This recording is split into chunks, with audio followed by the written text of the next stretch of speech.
Communism. A concept born from the dream of perfect equality, where no one owns more, no one owns less. But what began as a promise to uplift the poor ended up shaping some of the most feared regimes in history.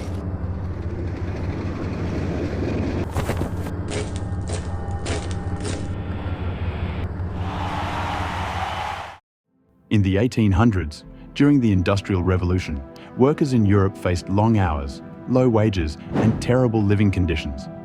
Factories boomed, the rich got richer, and the poor stayed poor.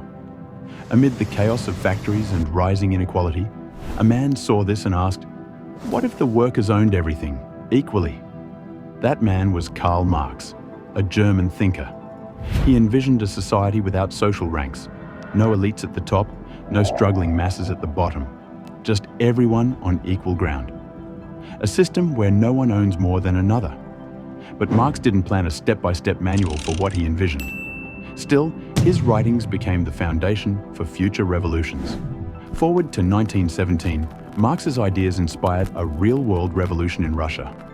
Led by Vladimir Lenin, a revolutionary group called the Bolsheviks rose up against Russia's centuries-old monarchy. They toppled the Tsar's rule and seized power, aiming to build a new society based on communist ideals.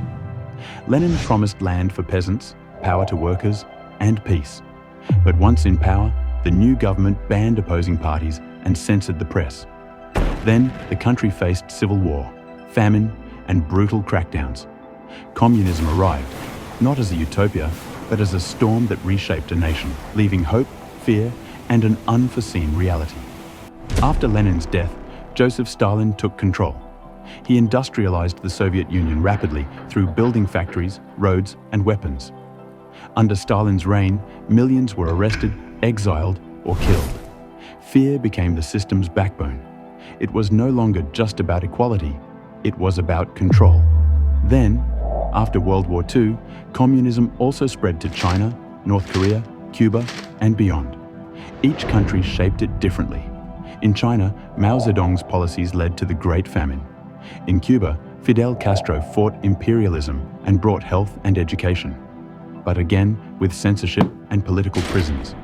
Then, two worlds emerged, capitalist and communist, locked in a Cold War. By the late 1980s, economic problems, corruption, and public frustration grew. In Eastern Europe, protests rose.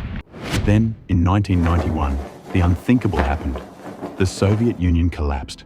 Following that, many countries abandoned communism, but some, like China, Vietnam, and North Korea, held on, adapting in different ways. So, what is communism really? It began as a vision of fairness, but in practice, it often brought restrictions, fear, and inequality of another kind. The debate continues. Even today, was it the system that failed, or the people who controlled it? What do you think? Let me know in the comments. And if you found this story thought-provoking, hit that subscribe button, because history doesn't just repeat, it teaches.